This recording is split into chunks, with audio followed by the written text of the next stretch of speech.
Los hermanos Gallagher le suplicaron a su madre para que se fueran de la casa. Peggy se detenía a causa de su religión. Era católica y el abandonar a su esposo implicaba la excomunión de la iglesia, así que le resultaba impensable poner su alma en peligro. Desde ese momento, los Gallagher despreciarían a la iglesia y la música se convertiría en su religión. Peggy intentó razonar con su esposo, pero no obtenía resultados positivos. Las palabras ya no servían de nada, solo quedaba actuar, y acudió al ayuntamiento, con lágrimas en los ojos, implorando por una nueva casa para poder escapar con sus hijos, y el consejo accedió. Liam estaba en contra de mudarse. El que tenía que irse de la casa y empezar desde cero era su padre, no ellos. Pero finalmente se mudaron. Una noche, aprovechando que Thomas no estaba en casa, Peggy Gallagher y sus hijos empacaron lo poco que tenían y se marcharon a una nueva casa de protección oficial en Burnage. Esa noche, al llegar, los chicos eligieron sus habitaciones. Liam y Noel compartirían una, Paul estaría en otra. Y por fin durmieron. En las primeras horas de la madrugada, Peggy se sentó sola en la sala vacía, contemplando las paredes desnudas y el suelo sin alfombra. Entonces se hizo la gran pregunta: ¿cómo va a sobrevivir esta familia? No tenían absolutamente nada, salvo la ropa que llevaban puesta y lo poco que llegaron a empacar. No tenían mucho dinero. ¿Qué iban a hacer? Y fue en ese momento cuando las lágrimas que llevaba tanto tiempo conteniendo se desbordaron. Y Peggy lloró como nunca antes en su vida, pero incluso en medio de ese llanto incontenible, tuvo cuidado de no despertar a sus hijos. No sería correcto que sus hijos la vieran así. Para ellos, ella siempre debía ser fuerte. Por supuesto, la familia de Peggy no tardó en ayudar. Sus hermanos y hermanas la apoyaron en lo que pudieron. Pero no pasó mucho tiempo antes de que Thomas los encontrara. Nunca entraba, se quedaba parado en la puerta principal, gritando, y eso era todo. Ya no podía ponerles una mano encima. Esa etapa había terminado. Ahora, el que llevaba las riendas en casa era Noel, el nuevo jefe de la familia. La parte violenta de Noel se manifestaba fuera del hogar, especialmente en los partidos de fútbol. Nunca era él quien empezaba las peleas, y como suele pasar en esos ambientes, había más gritos que golpes. Pero si la cosa se ponía intensa, Noel sabía cómo defenderse. Las peleas que tenían eran provocadas por los aficionados del equipo contrario. Incluso cuando el Manchester City andaba en la segunda división, su afición seguía siendo imponente. La sola presencia de tantos seguidores del City generaba una tensión inmediata en cada llegada. A Noel le encantaba viajar para ver los partidos fuera de su casa. Se reunían cientos de aficionados y eran tantos que la policía no podía hacer gran cosa para mantener el orden. Luego empezó a meterse más en la música y ahí se acabó todo eso. Noel ha recalcado en distintas ocasiones el enorme impacto que tuvo en su vida la música de The Smiths. El instinto melódico de la banda le parecía genial, y el hecho de que una banda británica de renombre proviniera de Manchester tocó una fibra profunda en Noel. Más adelante, cuando trabajó con los Inspiral Carpets como roadie, Noel llevaba un peinado en honor a Johnny Marr, el guitarrista de The Smiths, a quien admiraba profundamente por su manera de tocar y por sus composiciones. Esa pasión por la música no solo empezó a moldear el futuro de Noel, sino que también comenzó a alejarlo de sus amigos hooligans. A ellos simplemente no les interesaba la música, pero Noel, con cualquier cosa que le llamara la atención, se entregaba por completo. Era todo o nada. Le encantaban los conciertos. Podías entrar a lugares como The Boardwalk o de Hacienda por poco dinero. Las bebidas eran bastante baratas y podías ver 2 o 3 bandas en una sola noche. El 29 de mayo de 1988, Noel estaba de pie en la parte de arriba del International 2, esperando a ver a The Stone Roses. Sabía perfectamente que al día siguiente tendría que levantarse temprano para ir a trabajar, colocando tuberías para British Gas, y todo eso con una resaca infernal. Pero, ¿sabes qué? No le importaba. Aquella noche, él había salido a divertirse. Entró a los baños y se encerró en un cubículo. Se preparó una enorme línea de y con un billete arrugado de 5 libras, lo inhaló. Luego, volvió a la multitud y en 2 minutos se sintió invencible. Ese concierto fue de suma importancia, ya que plantó las semillas de lo que vendría después, marcando el comienzo del movimiento pop británico de los años 90. Mientras tanto, Noel se estaba tomando muy en serio la composición de canciones. Peggy recuerda haber limpiado su cuarto una vez y haber cometido el error de recoger todos los papeles donde él había estado escribiendo. En abril de 1989, Noel se rompió un pie. Estaba en el trabajo cuando una tubería pesada le cayó encima. Lo llevaron al hospital y le pusieron yeso. Lo peor de la lesión para Noel fue quedarse inmóvil. Significaba que tendría que quedarse en casa día tras día. Noel odiaba aburrirse. Un día llamó a Graham Lambert. guitarrista de Inspiral Carpets y amigo de Noel, y le contó su situación. Graham tenía muchas ganas de ayudar a su amigo, que estaba visiblemente aburridísimo. Así que en mayo de 1989, Noel viajó con Inspiral Carpets a un concierto en el pub Duchess of York, en Leeds, lugar donde Oasis había tocado en 1993, prácticamente en una habitación vacía. Y en un lapso de 3 años, pasaron de tocar para nadie a tocar para 250,000 personas en Knebworth. Cuando la pierna de Noel sanó, fue contratado como roadie de guitarra por los Inspiral Carpets. Poco después de comenzar su carrera como roadie, Noel aprendió sobre el funcionamiento de los instrumentos musicales a través de la práctica autodidacta y la observación de otros músicos. También había otro técnico de sonido que trabajaba con la banda, llamado Mark Coyle. Mark y Noel tenían muchas cosas en común. Al igual que Noel, todo lo que hacía lo hacía con una actitud de todo o nada. Muchas veces los dos llegaban primero al recinto en donde tocaría la banda. Noel se ponía a la guitarra y Mark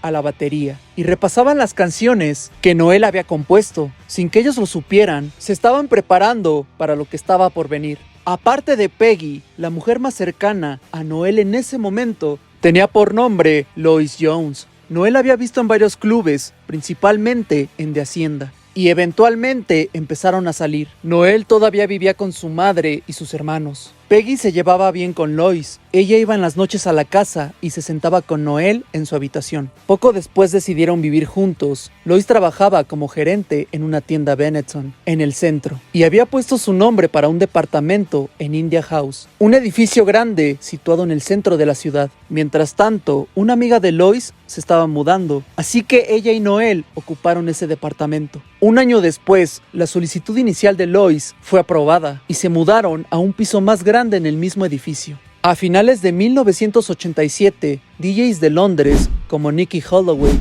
y Danny Rampling estaban a punto de cambiar el rumbo de la cultura de los clubes nocturnos. Al viajar a Ibiza y presenciar una política musical mucho más abierta y diversa, estos DJs regresaron a Londres y comenzaron a mezclar estilos similares. Por ejemplo, en la noche de Nicky Holloway, en un club del sur de Londres, mezclaba a U2 y otros sonidos de rock junto con música house. La introducción de pastillas de éxtasis en esta escena provocó el mayor movimiento juvenil desde la era punk. Las pastillas de éxtasis, que originalmente fueron usadas en 1912 por psicólogos alemanes para ayudar a pacientes emocionalmente reprimidos a expresarse, en ese momento tenían un poder increíble. A los pocos minutos de tomarlas, los usuarios perdían todas sus inhibiciones y experimentaban un enorme bienestar hacia sí mismos y hacia los demás. De repente, jóvenes que casi nunca bailaban se lanzaban sobre las mesas para moverse al ritmo de la música durante toda la noche. El año de 1988 fue oficialmente bautizado como el segundo verano del amor. The Hacienda, en Manchester, ya llevaba tiempo tocando música house, mucho antes de que Londres se fijara en ello, aunque la ropa llamativa y las drogas aún no formaban parte de la escena. Económicamente, Manchester seguía en un declive serio. Los empleos en la industria manufacturera prácticamente habían desaparecido, el índice de desempleo era alto y la industria de las drogas estaba en crecimiento, por una generación de jóvenes traficantes que principalmente se reunían en el área de Moss Side. Pronto tomaron el control de la escena house de Manchester y vendían éxtasis a precios enormes. Más adelante inundarían Manchester con heroína y cocaína. Al principio, Noel se resistía al house, no sabía bailar y no estaba especialmente familiarizado con algún tipo de música electrónica. En su primera visita a una noche house en The Hacienda, Noel observó a la multitud con cierta distancia. No entendía la música ni por qué todos se volvían locos en la pista de baile. Pero la próxima vez que asistiría,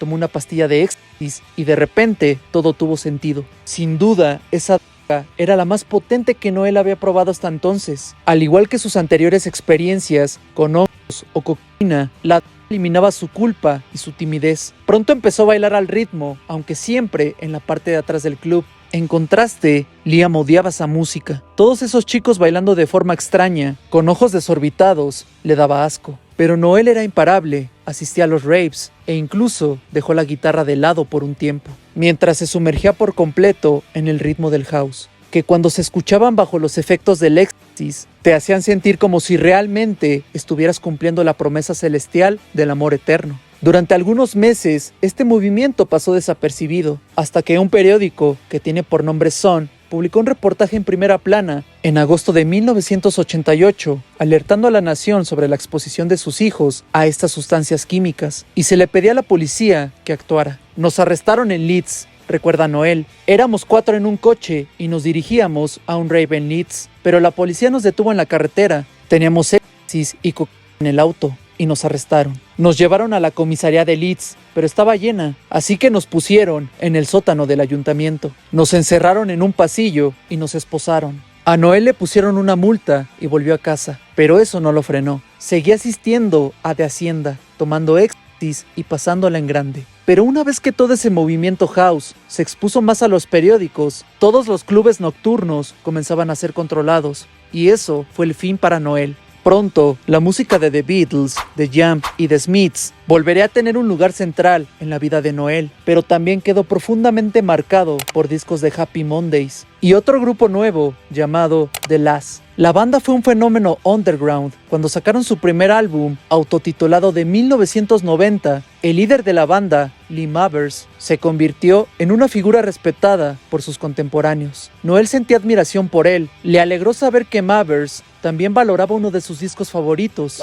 The Wall, de Pink Floyd. Pero lo que Noel realmente admiraba del álbum de The La's era que estaba adelantado a su tiempo. Grabado por primera vez en 1987, señalaba un regreso a la composición clásica de pop y ejerció una gran influencia en muchas bandas emergentes, como Oasis, The Real People y Ocean Color Scene. A medida que la escena de la música house se volvió predecible y las pastillas de éxtasis perdieron fuerza, Noel regresó a la guitarra, impulsado por el trabajo de artistas como Mavers y John Squire, pero nunca olvidó cómo esos gloriosos y trascendentales coros house, tan parecidos a la música irlandesa y a las canciones de las gradas de fútbol, lo hacían sentir. Pronto comenzó a incorporarlos en su propia música con un efecto devastador. Noel ya había dado pasos para incluir el house en su repertorio, con la música que ahora empezaba a hacer junto a Mark Coyle. Mark solía invitar a Noel a su casa para usar su equipo de grabación y coescribir algunas canciones. Los muchachos montaron sus grabadoras, sacaron las guitarras y comenzaron a poner melodías e ideas sobre baterías ampliadas. Se metían tanto en la música que a veces olvidaban grabar o ponían la cinta equivocada. Los que llegaron a escuchar esas cintas, Liam incluido, coincidían en que las ideas y las canciones eran geniales. Pero Noel y Mark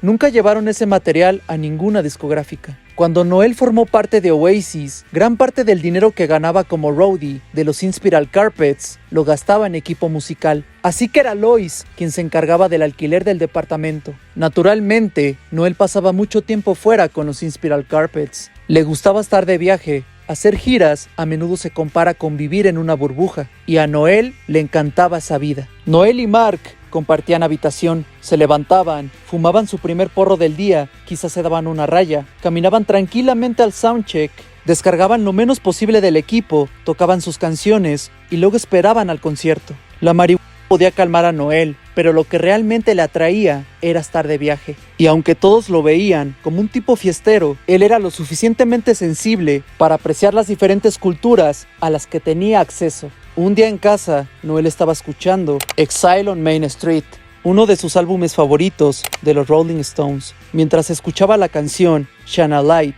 Noel creyó escuchar a Mick Jagger cantar la palabra Maybe. Esa palabra se le quedó grabada en la cabeza. Tomó su guitarra y empezó a tocar acordes, repitiendo una y otra vez esa palabra. Así fue como Noel Gallagher escribió su primera canción clásica, que tiene por nombre Live Forever, y descubrió que no solo era un compositor con un talento indiscutible, sino que además podía empezar a tomarse en serio a sí mismo. En todos sus primeros intentos de composición, Noel había sido lo suficientemente inteligente como para darse cuenta de que aún no alcanzaba el nivel que él esperaba. Pero con esta canción bajo el brazo, ahora sabía con certeza de que tenía un futuro. Era una sensación extraña. Noel Gallagher nunca había sentido nada igual en toda su vida.